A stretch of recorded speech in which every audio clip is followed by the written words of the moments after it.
The podcast you're about to enjoy is part of the LOWTREE Studios podcast network. To enjoy great podcasts like this one, go now to the LOWTREEstudios.com. And remember, get to the podcast.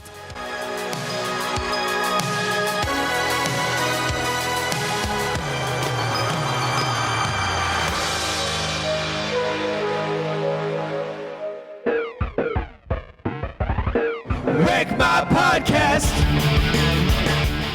Sorority girls are sluts, am I right? Or at least this movie would have you believe so. Sorority Row is a slasher film from 2009. What more do you need to be Wreck My Podcast material?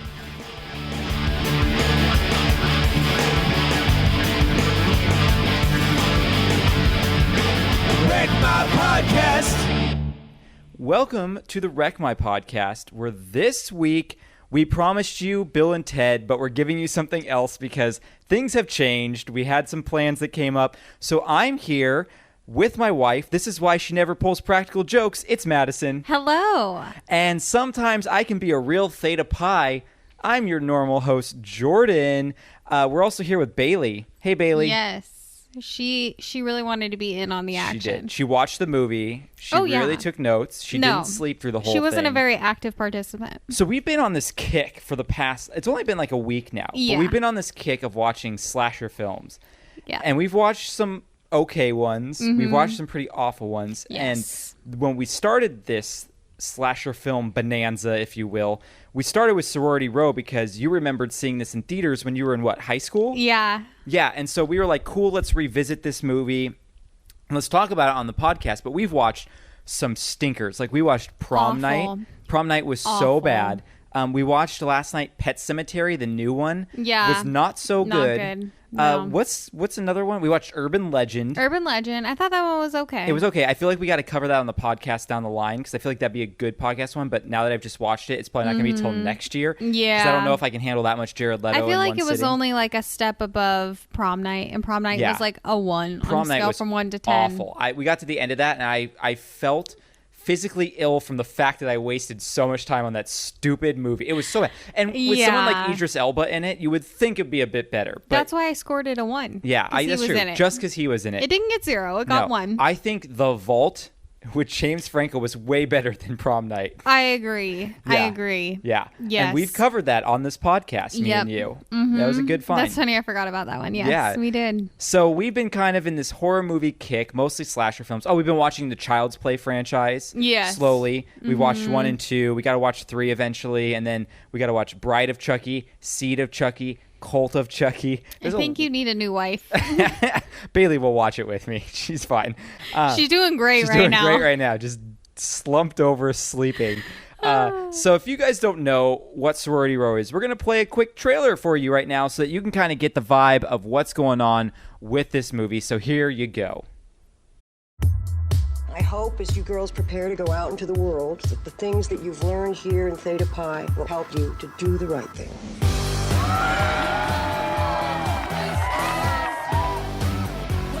We have a problem. What is it? Garrett cheated on me. You cheat on one Theta, you cheat on every Theta.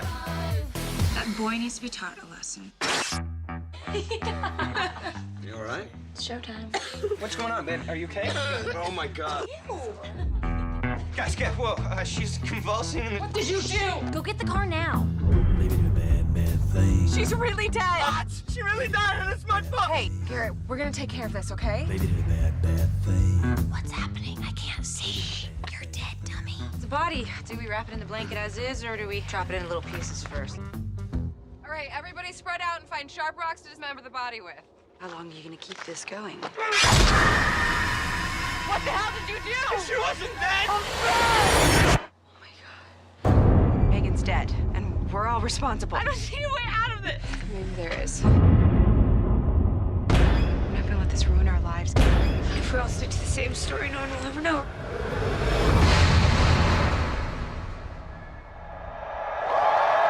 Congratulations, graduates. As happy as this day is, one of our sisters is still missing. To Megan, we love and miss you. Oh my God. It's a prank. It's the only explanation. Hello? I have one, guys. Megan came back from the dead. Now she wants to kill us.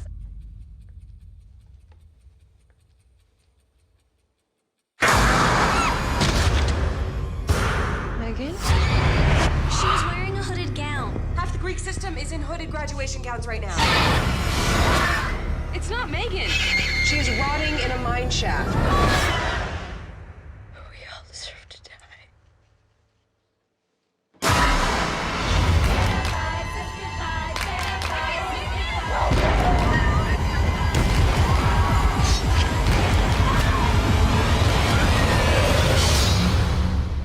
Don't think I'm afraid of you. I run a house with 50 crazy bitches.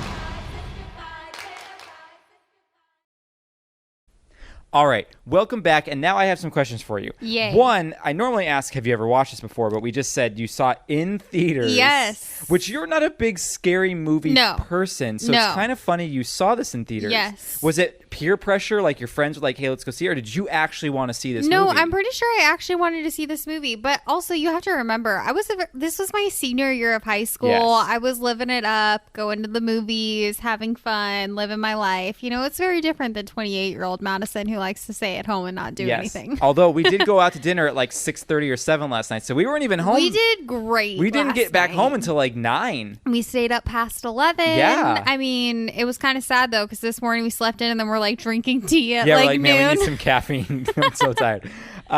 So you were like party girl, ready to go check out what it was going to be like going to college with Sorority Row. naturally. I had never seen this movie before. Mm-hmm. Was that the last time you saw this movie? Was in theaters? Yes, way back I then? haven't seen it since, what is that? 2009. 11 years ago. 2009? Yep, 2009. Yep. So what did you think this time around, second time around? I thought it held up. It was exactly what I remembered, which I remember like thinking when we were about to watch it, I was like, oh, like by my senior year of high school, I feel like I hadn't seen that many. Like I had only really seen like The Ring and The Grudge, Dark Water, all like the Japanese stuff that I grew up watching. So I feel like I was like, you know, kind of limited because I didn't really like scary movies. Yeah.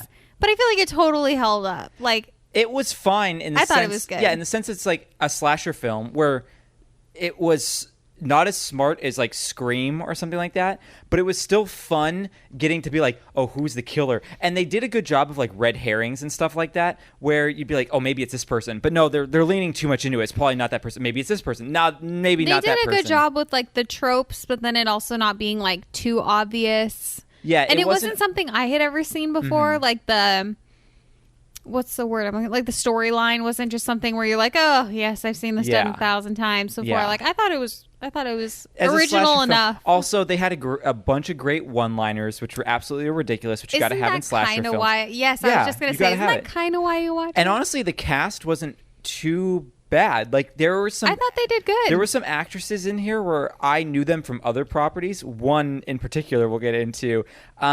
But yeah, for the most part, I knew almost all the actresses from other properties that I enjoy. The only actress I didn't enjoy the performance of was Rebel Wilson, and even then, you got to give it to her. Rebel Wilson. Yeah, isn't that her name? Bruce Willis's daughter. Rumor Willis. Rebel Wilson is Rebel Wilson. You know, I got the initials right.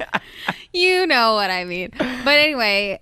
I feel like she was the only one that I didn't enjoy, and I'm like, even then, she's Bruce Willis's daughter. What are you gonna do? Like, yeah, Demi Moore and Bruce Willis's daughter, Rumor Willis. Yeah, not Rebel Wilson. Not Rebel Wilson. She did an okay job. I feel like she's not the greatest actress, but also we've seen her in one thing, so I guess we can't really judge her on this specifically. But she was the weakest link. What was very interesting about this movie was also the fact that.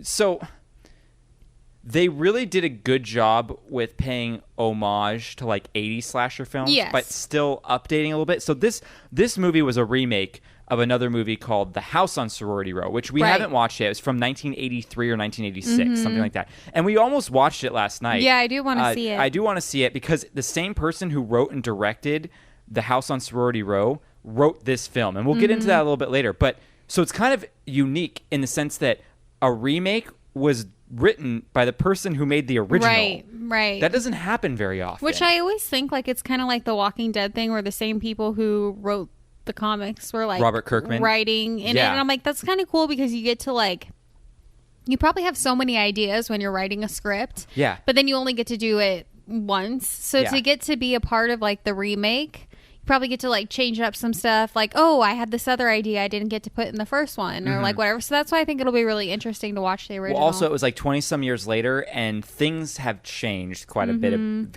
The college life, quote unquote, the stereotypical fraternity, sorority, Greek row type thing has changed since the 80s a little bit. I mean, just look at like Revenge of the Nerds and stuff.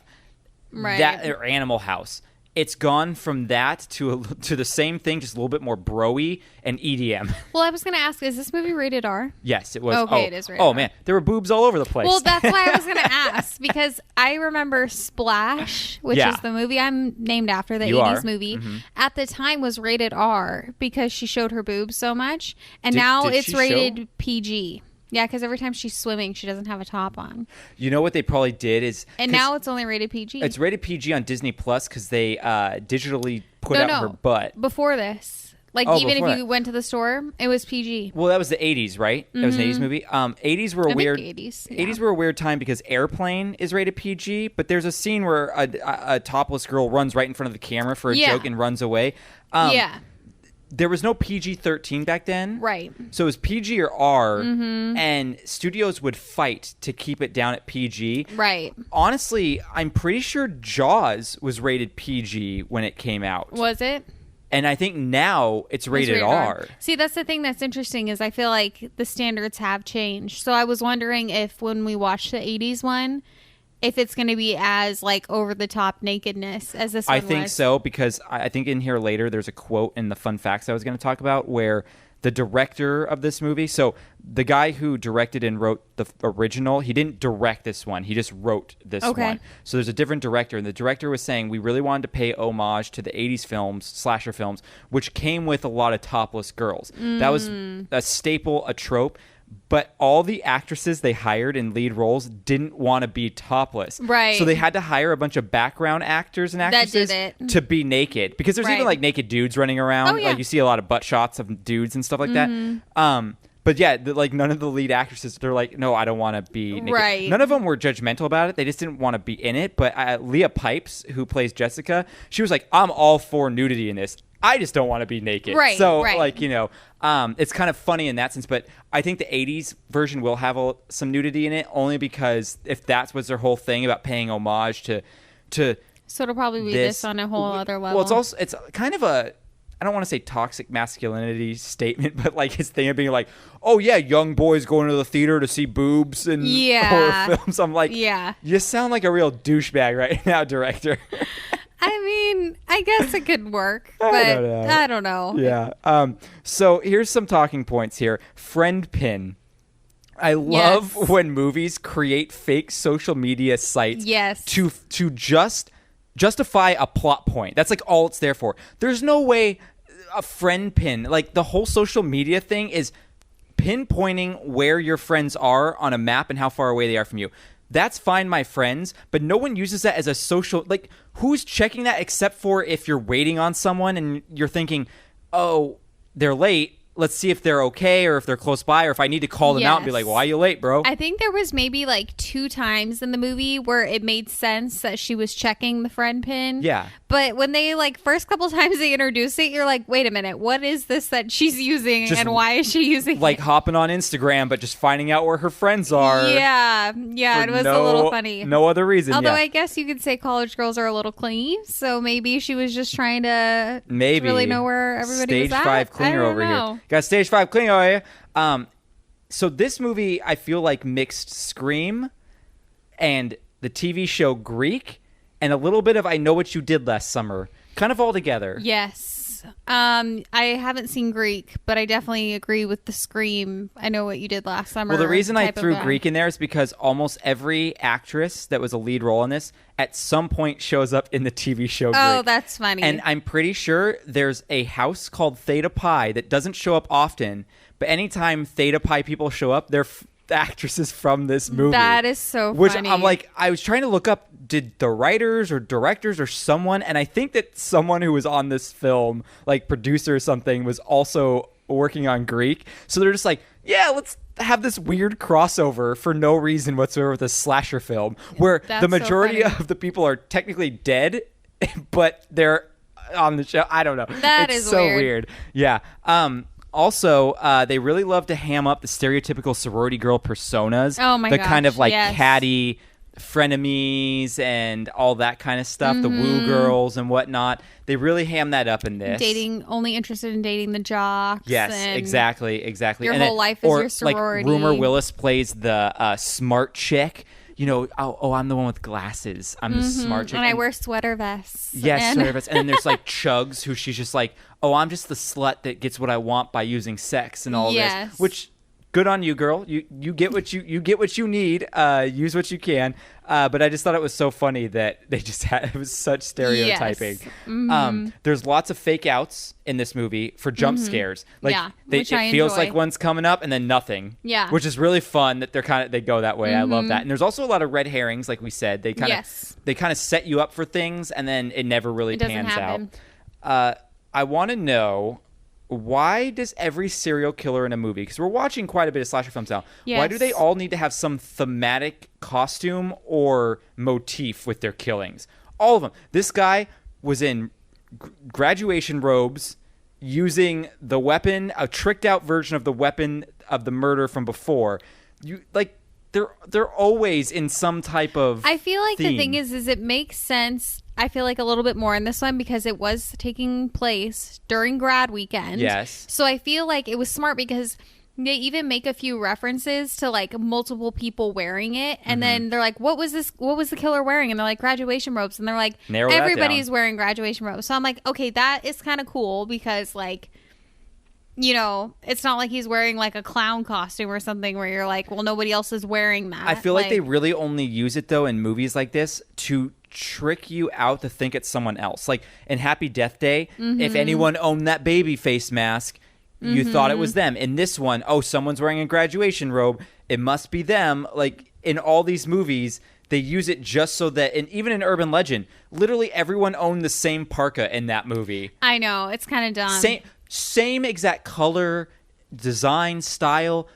No, I'm sure multiple people. But that's own what I'm saying. parkas. It leans more into the graduation thing because everybody has the same cap and gown. That's true. So this compared one's to a a bit park. More, that's what I'm saying. It works a believable. little bit more with this one because you're like, it kind of is smart that you're wearing something that everybody has access to. Yes. Versus like the Happy Death Day, like. No, everyone had access to I that know they because it was in did, the but gift not shop. everybody was like wearing those That's face true. masks. Where everybody was wearing. No, I think so because it happened on the night that a football game was going on and everyone was wearing it to I know, the but the football game. whole point was that like you didn't think. You were trying to narrow it down because not everybody had those things. Yes. Where this one, it's like, no, literally everybody you in contact with is going to have a graduation that gown. day because it happens on graduation day. Yeah. Yeah. Only the good girls live in this one, typical of a slasher film. The good, quote unquote, good girls. At the end, the firefighter response time was really, really slow. Yes. Very slow. But you always wonder, like, what, like, it's kind of like time is relative because you're seeing multiple people. Like, they're not all doing the same thing in the same room. So what was 15 minutes in the movie, maybe 2 minutes in real life? Right. I get that. Plus, I think, like, I mean, I don't know if you want me to say this, but the fire department shows up because the fire started. But, like, nobody could call the fire department. So somebody else had to notice, and then they had to come. So I feel like they get a little bit more time. It was like 4 a.m. at this point. Yes. Yeah. So maybe... Okay. Maybe that's why. I get that. There was a ton of non-PC things in this movie. Roofie jokes, roofie sex jokes. Guys just grabbing girls' butts and everything and not having any repercussions. No regard for women. Someone said borderline retarded in this. Yeah. She was like, you're borderline retarded right now. You never hear people say that anymore. You can't for good reason. Yeah. I'm just saying, like, you never hear people say that anymore. That's hamming it up to the stereotyping of just these really awful people that kind of deserve to die. Although I feel like at the time that was something that people said a lot. Like, it wasn't not I feel PC like at the 2009 time. was about the point where people were starting to go the route of, we can't say this anymore, but it hadn't fully come full circle yet where it is now. And also, I'm not sure about the logistics of killing someone with a tire iron. So yeah, we were saying that. At the beginning when he stabs her with the tire iron, how did he stab her? Because I get it if it was like a blunt object to the head, but he literally stabs her in the chest, and it goes through. How? Well, I mean, she's a pretty small girl, so I guess maybe with enough force, it could force happen. times mass equals velocity or something. Are you going to talk about the logistics of why he did it? Yeah, okay. Well, are you going to do like We're going to do a plot breakdown and we can talk about it there. Yeah. So now that we've kind of discussed that a little bit, let's talk about the info of this movie. Okay. I'll give you a little bit of background. So it came out September 11th, 2009. Your dad's birthday. My dad's birthday. Yeah. It had a $12.5 million budget. Oh. It only made $11 million in the USA. Oh. It made $27 million worldwide, but that's essentially a failure. Okay. It did not make its money back in the USA. I had a feeling that people wouldn't like it. No. It was filmed in Pennsylvania. Yeah. Like the whole thing was filmed in Pennsylvania. We knew that. Never stated in the movie, though, where it was supposed to take place. Right. So it was kind of like a college town anywhere. Yeah. Mm-hmm. It has a 25% critic score on Rotten Tomato and a 31% audience score. Oof. Not the worst movie we've seen on this podcast. Not the best. We just covered a movie last week that was a 0%. Yeah. So it's a little bit better. A little bit better than that. This movie, like I said, was based off 1982 slasher film, The House on Sorority Row. Okay. The original film was actually very highly regarded compared to this one. I think it had like a 60-something%, which is passing on Rotten Tomato. That's considered fresh, if you will. Mark Roseman is the man who wrote the screenplay and directed the first one. He wrote the screenplay for this one, and it was called Seven Sisters. Yes. And then it got punched up by Josh Stolberg and Pete Goldfinger helped punch up the script. And then it got turned into Sorority Row is what it was called. What's interesting about Mark Roseman is that he has also directed a ton of Lizzie McGuire episodes.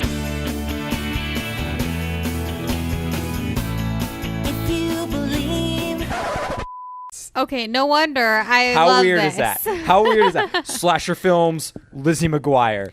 It's more like the age. She was just growing with us. Like the girls who ended up liking Lizzie McGuire probably ended up growing up and watching I'm surprised he didn't get Hilary Duff to make a cameo in this movie. Oh, gosh, no. So Josh Stolberg, who helped punch up the script, he has written a bunch of Avatar Last Airbender episodes. Interesting. He wrote Good Luck Chuck. You remember that movie Yes. with Dane Cook? Yeah, I didn't actually see it. Yeah, but... and he wrote Piranha 3D.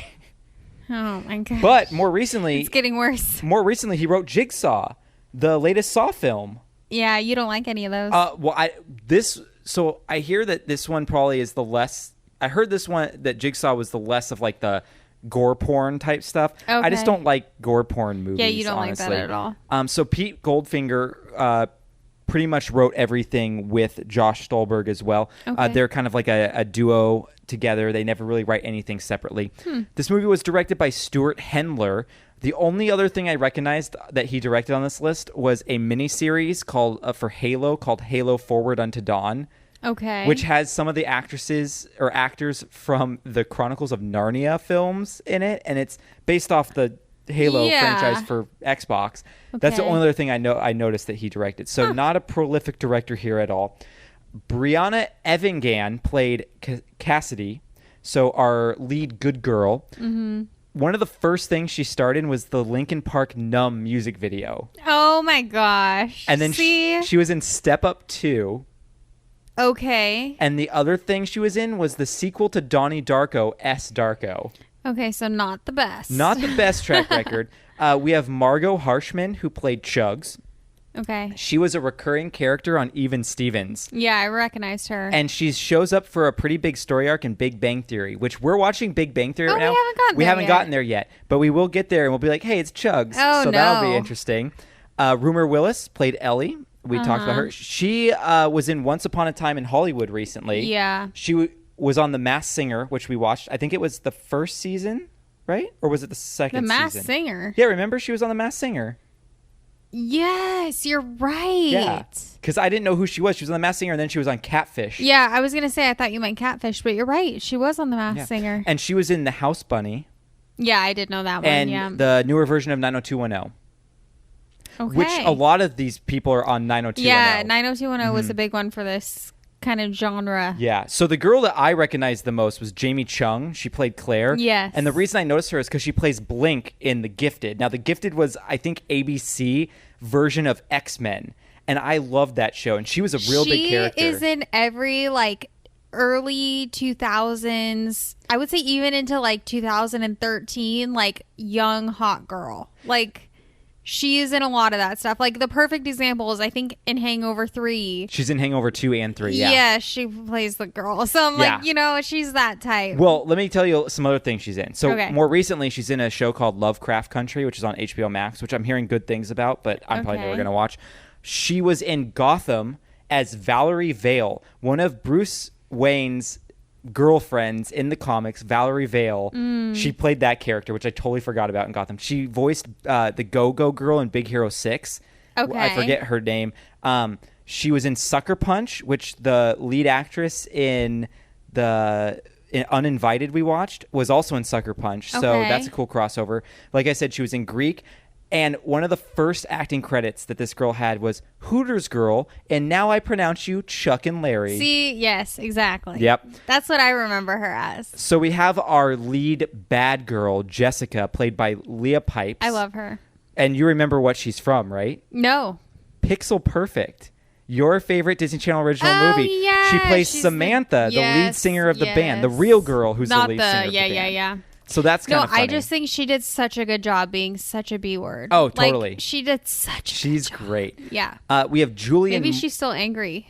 Probably about the whatever the girl's name is in Pixel Perfect taking over her band. We have Julian Morris, who played Andy. And the reason we wanted to mention him is because he plays Ryan Goes in You in New Girls. I think he's so cute. Mr. Gazinia and I will now act out a sexual scenario. Let's Goes in You. Yeah. Yeah. He also is in Once Upon a Time. Okay, a pretty big character in that, as well as a character in season 8 of 24, one of the later seasons of 24. The big one here, Carrie Fisher, plays the house mom. Now, if you don't know who Carrie Fisher is, we're not friends anymore, because then you don't know who Leia Organa is. Princess Leia, come on. Why, you stuck-up, half-witted, scruffy-looking nerf herder. Who's scruffy looking? Mm-hmm. So I thought that was awesome. Carrie Fisher was in this, and she kind of goes nuts in it, and I love it. feel like this was the only reason Jordan really entertained watching this movie. Because Carrie Fisher is in it. I love that. We have Matt Lanter, who played Kyle. I wanted to mention him because he's the voice of Anakin Skywalker on all the video games and the Clone Wars episodes, which is very, very cool. He also voices Flash Thompson on Ultimate Spider-Man. And he was in Heroes. Yeah, for a he's little in a bit. bunch of stuff. Yeah. And then the guy who composed the music for this movie also is a producer on RuPaul's Drag Race. Weird connection. Okay. But okay. Okay. Yeah, very weird. All right. I'm going to explain this movie quickly. Yes, I'm very interested to see what it is. Here we go. Oh, yes. It's time for Jordan to explain the movie quickly. After a prank goes wrong, a group of sorority sisters have to dispose of their friend's body who was accidentally murdered. After 8 months, they are being attacked one at a time on graduation day. Many of them find a gruesome death worthy of those who tried to cover up a murder, but the real question is, who is this vigilante serial killer after everyone involved in the murder? I like it. There you go. So let's talk about the plot. So you forgot, just like, you should have just thrown in there like boobs. Boobs. Boobs. They're in the shower. Boobs. They're walking around in the party. Boobs. Yes, that was just a very common running theme. I've never. Not that I've ever been to a lot of like parties in college at like frats. We or all anything, know. But I've been to a few college parties at CSUN when I was younger. Yeah. I've never come across just chicks walking around without shirts on. Like, that's a thing. You clearly weren't invited to the right party. Nope, I didn't go to the good parties, I guess. Says the guy who went to a private Christian school. You're like, why didn't I see it? So, where was the party with just girls naked all the time? I feel like one of my best friends in high school, who's like still my good friend to the day, Kirsten, like she was a part of a sorority and stuff. Was she really? Yes, and she would tell me crazy stories about what happened. But I feel like, I mean, it's true when you have like a bunch of young kids who are like first out of the house and you introduce alcohol and attractive people and stuff. Yeah, like I could see it, but I also feel like the stuff they show in like these like stereotypical movies makes it seem like nobody has any inhibition ever. Yeah. And I'm like, okay, that's probably a little dramatic. Like you just really want to show a bunch of naked girls. Yeah, like there's probably like one girl who's when she gets drunk is like, no shirt, blah. But not like a whole group of 20 girls who are just like dancing, boobs bouncing. No, that's not how it works. I mean, I don't think so. But maybe, again, we weren't at the right party. I've never been to like all the EDM festivals, and apparently that's a thing. That's true. So, see, we just haven't been there. No, we just don't go to the right places. Yeah. Apparently not. So let's talk about the plot of this movie so we can kind of get into the nitty-gritty of it. Yes, I love it. So we start with, actually, the coolest part of the movie is a oneer at the beginning of the film. A oneer, for those of you who don't know, is one shot. It's a one shot. The camera never cuts. And it went for about 3 or 4 minutes, and it's introducing you to all of our main characters and kind of going through the house of the sorority. Taking you through the party. Yeah, and I thought I love when people do a oneer because it's a very cool concept, not seeing cuts happening. Yes. And I definitely like that. So our main characters are playing a joke on a guy named Garrett who cheated on one of their sisters, Megan. Mm-hmm. Now, they make Garrett believe that he killed Megan by slipping her too many roofies, which we find out are actually B12 vitamin pills, like they were just messing with him. Right. And so they make him kind of freak out for a really long time because he thinks that she died. Then they make him drive with them with the quote-unquote dead body out to like a quarry. And then they freak him out even more, being like, well, we got to dispose of the body, so let's go find rocks so we can cut her into pieces and then bury her. Yeah. And he's like, well, why don't we dump her in the well? And they say, well, because there's still air in her lungs, so she'll just float. Mm-hmm. So this guy is like freaking out. And the girls are kind of laughing. Like, they went on way too long with this joke. Yeah. 2, practically, this joke wouldn't have lasted this long because that girl would not be able to pretend being dead for that long without him realizing. She wasn't doing a good job. And by the way, I don't think you mentioned, this is Audrina Patridge. Yes, Audrina Patridge, yeah. From the OC. Yes, I mean, The Hills. The Hills. Yep. But she is laughing like in the car, but like he's so distressed he's like not paying attention. Yes. And so they're kind of getting to the climax of the prank. They set up the camera and it's like watching her face, and then the last part is for them to be like, oh, like let's go and look for a weapon to like blah blah blah. Go on. Okay, so they all leave him at the car by himself with the body. With the camera on. First problem, why would you leave him alone in distress? Of course someone in distress might make decisions that aren't the smartest thing. Number 2, I don't understand how he didn't catch on in the sense of they were being very cavalier about their friend just dying. Like they're talking like, oh, she died. Well, let's just cut her up. No big worries. No big thing. Like they're not even like freaking out about it. They're just kind of talking about it like they're discussing what they're going to have for dinner. Yeah. Which was another weird thing. So then they all leave him. And then in the background, we see him pull a tire iron out and stab her in the chest. And he's like, is her lungs empty now? Can we like throw her? Like, and then she like freaks out and she's bleeding to death. And the like girls she's actually dying now. And he's like, she wasn't dead. She wasn't dead. Like what? It's like, oh my gosh. First off. And there's no cell reception. No so cell they can't call an reception. They can't call an ambulance. So now the like cavalier conversation they were having before becomes serious. And they're like, okay, we were joking about what we would have to do with her, but now we're like, legitimately, what are we going to do now that we're in the situation where she's actually dead? Yeah. One, I don't understand how he was able to actually puncture her Well, the lungs, thing that I was saying at the beginning is that, like, Audrina Patridge is a very small girl. And he wasn't, like, a super large guy. No, he was kind of scrawny. He kind of looked like he was maybe her size. So I'm like, I do agree that since she was standing, like, or laying so still and stuff, and, like, I think if you came at somebody hard enough with the tire iron, you would 100% be able to kill them. I feel like, though, you wouldn't puncture into their lungs and blood and all that. I feel like what would happen is you would crack their sternum. Yeah, I think you could do it. I don't know. It just seems weird. But anyway, so she's dead now. They're trying to like stop the bleeding. They can't get an ambulance out there. Cassidy gives them her sweater to like try and like stop the bleeding and all that. So now Cassidy's sweater is involved in here. And so once Megan's dead, they all kind of start discussing, well, what do we do? Do we try and go call the cops? Then we're all in trouble. Garrett's going to go away for murder. We're all at fault here. We're probably going to get put in jail.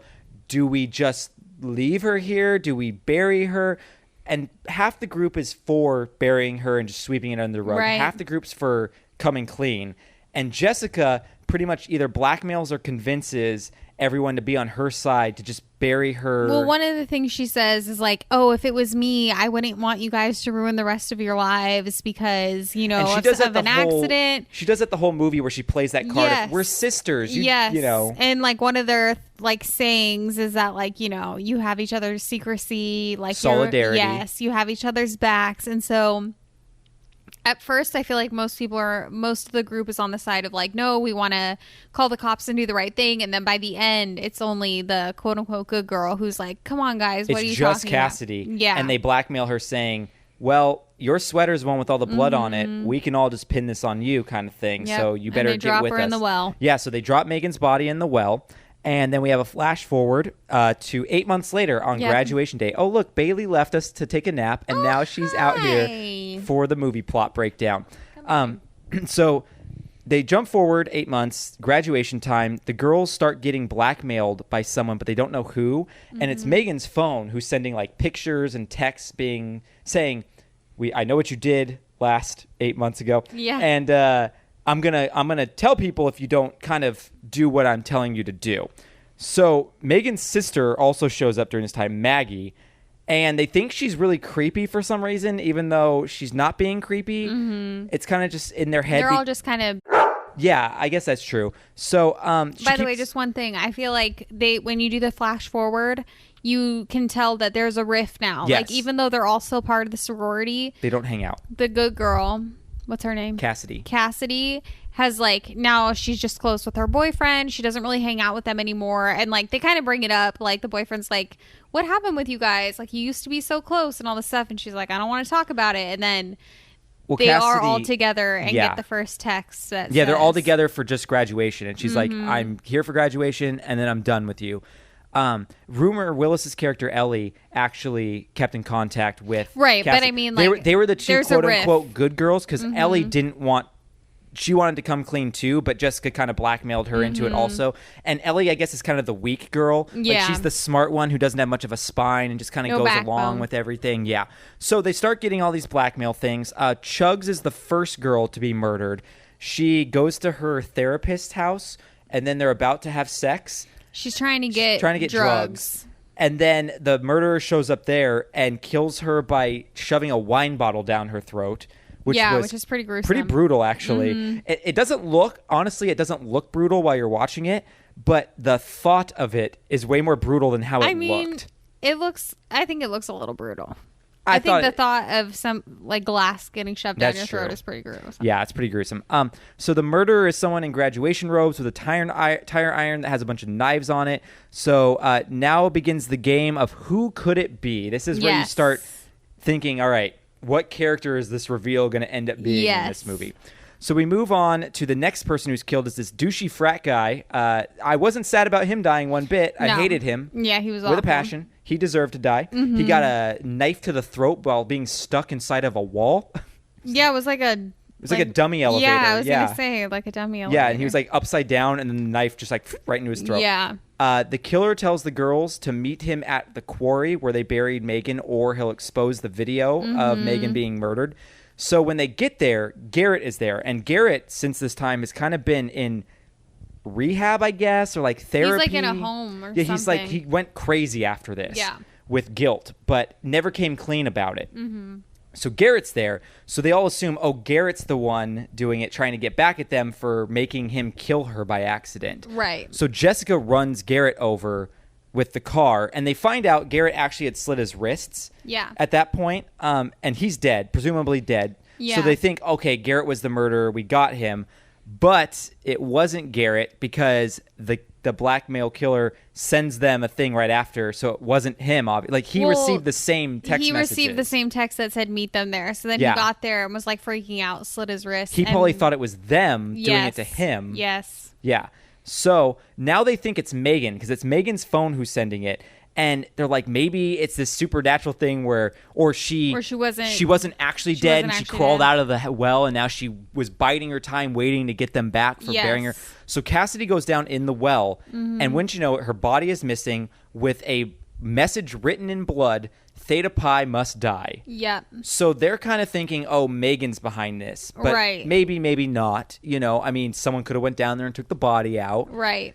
So Claire is the next girl to die. She dies because they go back to the house after all this, and the party's kind of done, but the house is all jacked up. So there's a bunch of bubbles around they had like a bubble party or something. In the jacuzzi. So Claire gets dragged into the bubbles and then gets shot with a flare gun in the face. Yeah, and that's a pretty gross part, I feel like. When you see her face, I didn't like that very much. It was like burned up and stuff. Here's what's funny. No, it was like bubbled and puffy. Oh, yeah, it was all, that's what I mean. Like it was like the burned up where your skin's boiling and stuff. It was, ugh. Here's what cracks me up, though. So the girls get there, and they all think, well, we shouldn't split up. But Claire's the one who says, no, I'm going to go split up, which always... Well, she's hearing the noise from the jacuzzi, and so she's like, I'm going to go turn it off. And they're like, well, I'll go together. Like, that's and she's important. like, it's fine. So she turns it off. Well, like, that's important to go turn off the jacuzzi when a killer's after you. Yeah, she didn't like the sound, so... Also, she goes, I'm fine. I got this flare gun. No, she doesn't say I got the flare gun. Like, that's subtext. She goes, I'm fine, and holds the flare gun up. Shut that thing off. No, wait, don't go alone. I'm good. Like, first off... I don't think flare guns are lethal unless you get it shoved in your mouth and set it off. Like she did. Yeah, like she did. 2, have you ever handled a gun in your life? Yeah. What makes you think that even if you had a legitimate gun, you'd be able to protect yourself with it? It just cracks me up where she's like, I'm fine, guys. Flare gun. Yeah. It's so dumb. But I also thought that was like a fun, jokey, campy moment. Like they did it for did it on the purpose, laughs. So for sure. That was good. So Carrie Fisher now shows up with a rifle to protect the last remaining girls, which now is just Megan's sister Maggie, Cassidy, Ellie. Yep. And that's it, right? No, the main blonde girl. Oh, and Jessica. And Jessica's still alive. So Carrie Fisher shows up and she's like, okay, you girls, now that you're graduated, I can say I hate you all. You're awful, but I'm going to protect you. And she is like just blasting all over the place with her rifle, and it's awesome.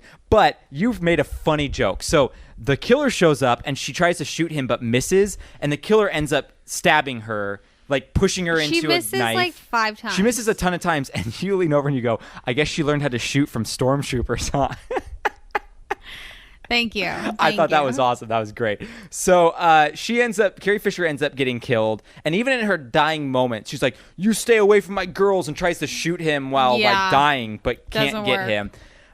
So they make you think now that it's Jessica's boyfriend, Kyle, because Kyle shows up in robes. And he's a little tough. He's being very hostile and aggressive because he got found out that he was going to sleep with Megan's sister Maggie, and he's kind of being a jerk and abusive. But what happens, which they say very briefly, is that he knows about what happened with Megan. He does know. He's not supposed to know, but he knows. So like you're starting to realize that this solidarity thing, like nobody kept it except... Yeah, no one was keeping the secret. The girls were telling people, and Cassidy was the only one who kept the secret. Right. So we think it's Jessica's boyfriend. Yeah, they make you think that. He's choking out Cassidy, being like, you're not going to ruin my life for this, like, because he knows now. Yes. And he doesn't want to be held responsible for knowing.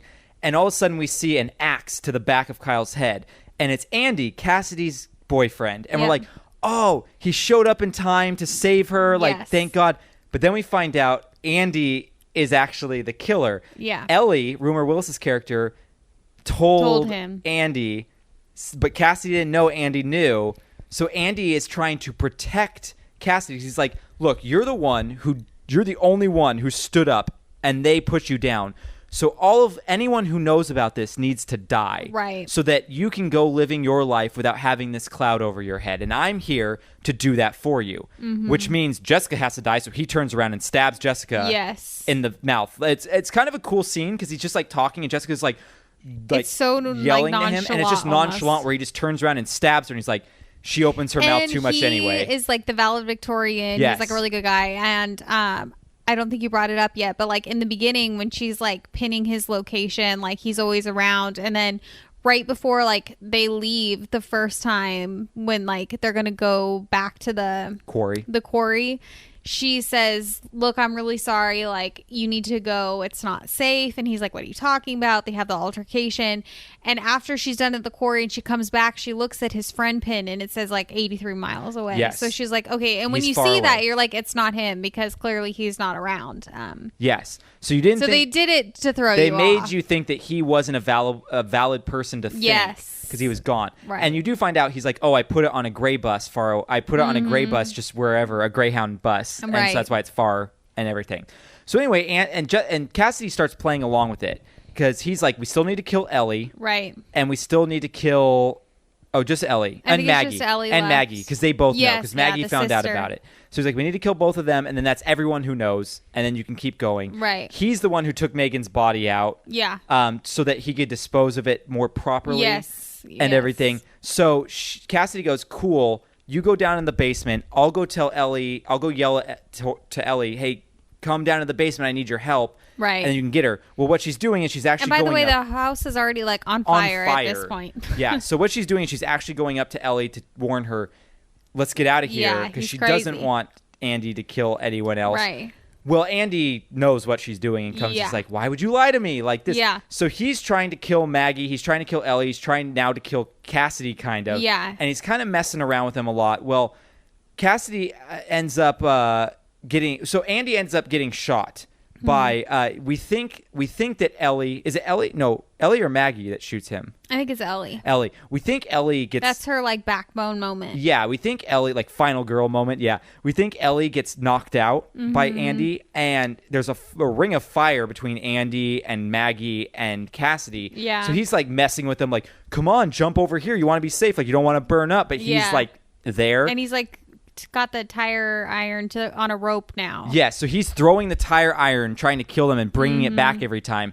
And then right when we think he's about to get them, Ellie shows up and shoots him. Yeah. And he falls down and falls into like a burning fire where it falls, like classic Yeah. horror movie where it Fall falls all into the the way fire, into the basement and stuff. So Andy's now dead. So Ellie, Maggie, and Cassidy walk out of the burning house with some Yes. EDM music playing where it's like, Yes. I'm a girl, hear me roar, or whatever, you know, like Yes. something like that. And that's pretty much how it ends until we get this really weird, dumb ending. Very that weird I didn't ending. understand. So it jumps forward another 3 months to the beginning now of next year's Right. school season. When and it's like rushing. yeah, they've rebuilt the sorority house that burned down.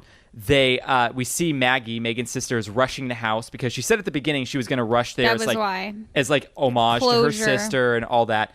And we see her rushing, and then it kind of like the camera pulls back, and there's a bunch of gardeners doing stuff, and then someone walks in front of the camera view, and he has a Tire iron. no, it wasn't tire iron. It was one of the hose, like a tiny, like what they use to scoop out things for gardening. Oh, He's really? holding that, like the one that looks like a spade.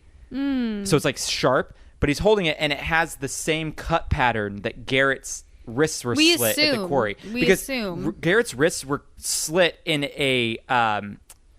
a fashion without the middle part, just like a arrow pointing. Yeah. And this guy, It looks whoever kinda this similar. is, had a weird arrow. Yeah, it was a Scar. weird cut, almost like a Nike check mark. Yeah, so it makes you wonder, like, is this Garrett coming back? But like, why would Garrett care about coming back for Yeah. Maggie? And I'm and not then it played like sure. an ominous note, like, oh no. Yeah. I don't know And that's what all they we were got. trying to set it up Because you never for. saw the person's face. It might have just been a gardener. Like, Yeah, I'm not sure. was this supposed to I didn't be? remember that part. yeah, it was kind of dumb to end on that because it was like a the end question mark, but Yeah. didn't make any sense. So that was that, and then Yeah. credits roll. So you ready for some fun facts about this I'm movie? always ready. All right. What is facts?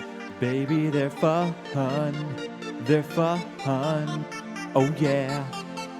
What is facts? Baby, they're fun. They're fun. Oh yeah. So there's a bird-shaped cane that Cassidy uses as a weapon in this movie, which is a direct connection to a character in the original movie that uses the same cane. Huh. Yeah, so that's kind of fun. Okay. Leah Pipes originally read for Ellie, but got the part of Jessica. So I guess Leah Pipes was a lot more of better at being a B word than like a meek, spineless, smart girl. Interesting. Yeah. So this was shipped to theaters under the code name Solidarity. My question is, I know that some movies get shipped to theaters under code names so that people can't try and steal it or don't know what it is or whatever. I didn't know that was a thing. Why was this movie needing to have a code name? Like, what? Oh, the secrecy of this movie, Sorority Row. I don't get why they had to do that for this movie. No one's trying to steal a reel of this movie, you know? Maybe they were. Maybe, I don't know. There was a lot of boobs. Yeah, that's true. And back in 2009, we didn't have the internet, so this was the only way to get it. This was originally supposed to be released in October, which would have made more sense for a horror Halloween. film. But it got bumped early. I'm sure the studio had another movie they thought was going to make more money that was going to be in October, and they didn't want to be competing with each other or something like that. Their college is called Roseman University, which is named after Mark Roseman, the writer of the script. Smart. We already talked about the girl who played Megan, Audrina Partridge, whatever. It was from The Hills. So fun little thing she's not part of the Partridge family. No, Audrina Partridge. Yeah, she was. I think it's Audrina Patridge. Patridge, you're right. Patrich or something like that. Patridge. They wanted I already said this about the cliche naked girls being filmed, but they had to get background actors. And this movie has been accused of being eerily similar to Black Christmas. So, yeah, I've never seen Black that one. Christmas came out, I think, the same exact year. Mm-hmm. And this has happened in the past with Deep Impact and Armageddon, The Core, and the Volcano movie. Like, there sometimes comes out No Strings Attached, Friends with Benefits. Gosh, yeah. These movies come out at the same and they're time. The same they're thing. almost the same movie. So Black Christmas is about a group of sorority sisters that have a killer coming after them because of a prank gone wrong that resulted in a murder or something like that. The only difference between these two movies is Black Christmas takes place during Christmas break, and this one takes place at graduation day. But literally, character archetypes are almost identical. Plot beats are almost identical. So it's kind of funny that these two are almost identical It does happen movies. a lot, doesn't it? It does happen more than you think. It's kind of funny. So that's the movie. That's the episode. That's I actually would recommend, because during September and October, you and I love just watching as many horror films of these as type of movies. we can get in. Yes. And I would honestly recommend this movie because it's a fun. You have to definitely be in that headspace. Like, I feel like when people like tell me that, like it got a critic score of like, 25. Something so horrible. You're like, okay, I understand. But also, like, you have to be in like a nostalgic, like, wanna be like cheesy mid-aughts kind of. Yes, you can't be like film. trying to watch a classic like The Shining and then put something like this on. Well, I'd say there's very smart horror films like Us and The Shining. Yeah, and this things. is not one of those. This is not one of them, but there's not a lot of smart horror films. For the most part, especially slasher films, they're this. If you like slasher films, it doesn't get any more this stereotypical isn't like slasher when we film. watched like The Perfect Host or No. The Invitation or anything There's like nothing that. Like indie there's nothing about Yeah, this. no, this is just like a basic thing. if The other thing I was gonna add though, which I don't know if you saw this like in your research. So brief backstory. I think maybe like 2 or 3 years ago, Jordan and I used to always go to the same vacation house every year. And one year we got obsessed with Vanderpump Rules. Yes. I don't know how, but somehow It was just the on whole TV week, and we watched it. we were obsessed with watching it. And one of the characters on there, her name is Lala Kent.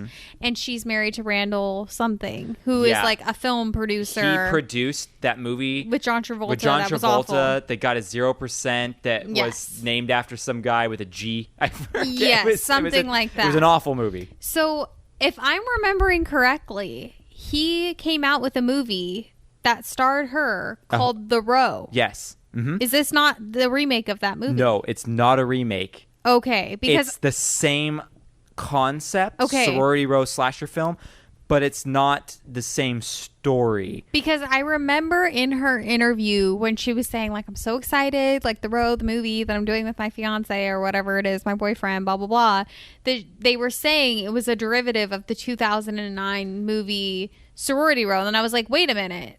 So, I know that one. And this one Yes. didn't seem like it. So Not they that I got- ever saw it. Their inspiration was drawn from that, but I don't think that The Row, I don't think had a prank gone wrong. I think Okay. it was something else that was going on that sparked the killings. Okay. I've never seen it. I saw I don't know why I saw like trailers and stuff. I saw something somewhere about it. Maybe I listened to a podcast that covered it. Okay. But I remember hearing some things about it, and it wasn't. I don't remember it being similar to this movie. I was gonna say it's kind of funny. I mean, now that I know that's not true, but it was originally House on Sorority Row, and then they cut it down to Sorority Row, and then they cut it down to the row. Like, apparently the title is just way too long. And then pretty soon it's just going to be 2 Greek letters, and that's what it's going to be. I just have to say, like, I feel like this is a good like one if you are somebody who doesn't like monster movies, if you don't like it to be like an overly gory slashy film, like it had just doesn't enough have anything gore. Yeah, it doesn't have anything crazy. Like when Jordan and I watched Pet Sematary last night, I actually had a moment where I thought I might throw up because I looked at the exact wrong time away. and you warned me. I knew it was coming, and I said, "Don't watch this part." And I was looking at my phone, but I looked up at the exact wrong time. So if you or like your significant other or somebody does not like those ones, but you still like a little bit of suspense and stuff, I feel like this is a good one. Yeah. And this is generally the kind of type that I like because I feel like it isn't so crazy. Like, yeah, I think the R-rated derived more from language and nudity than it did from violence. I mean, there were some pretty graphic parts. Yes. But nothing that made me do the scratch myself thing that I do. I was every part I was just like, yeah, that's fine. Yeah, that's I fine. feel like that's why it's a good one. So if you're like definitely in like a mood for something crazy, then yes, you're not gonna like this one.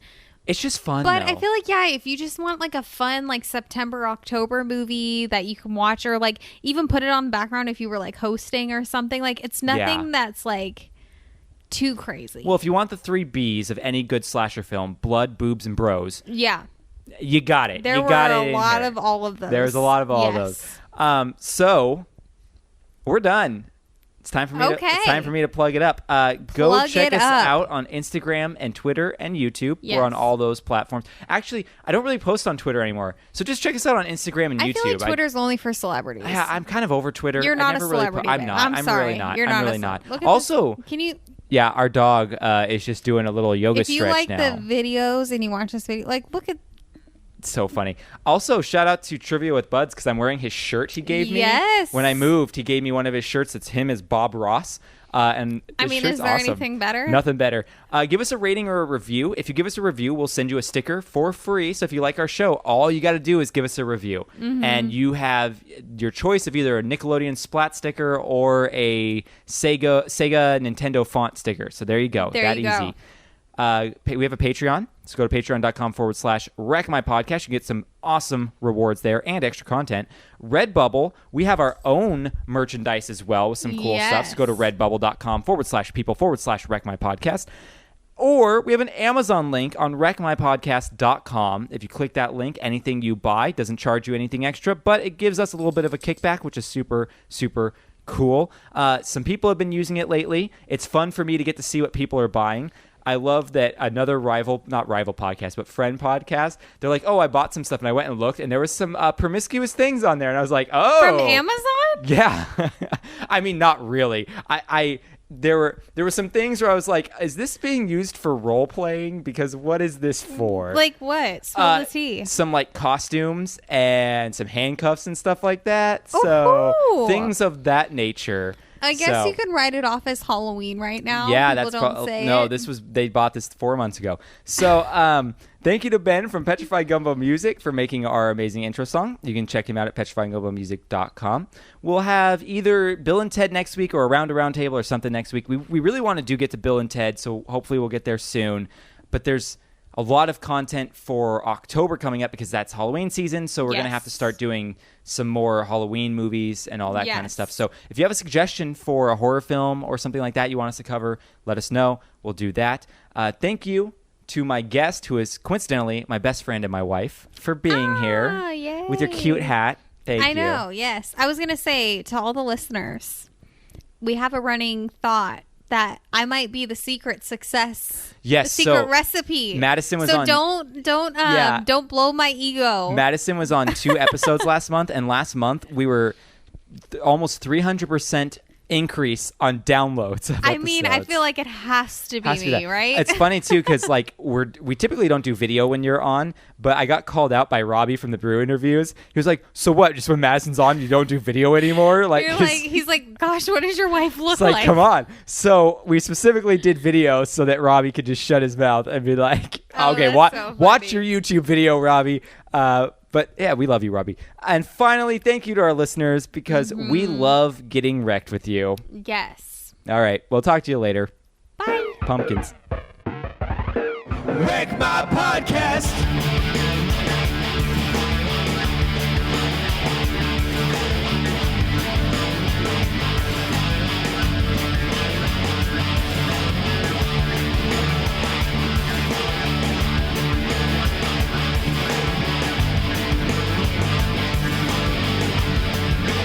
Wreck My Podcast. Pumpkin boobs. Pumpkin boobs. Is that what Donald Trump has? Because they're all orangey. Oh, gosh. Pumpkin boobs. I don't think so. I don't want a picture of that in my head at all. Check, check, check. You want to give me a check? I don't think you're turned on. There we go. Check, check, check. That's good. Here we go. When you zoom in, just like put it on Bailey's face the whole time. Yeah, Bailey's very, very happy right now. What do you think, Bailey?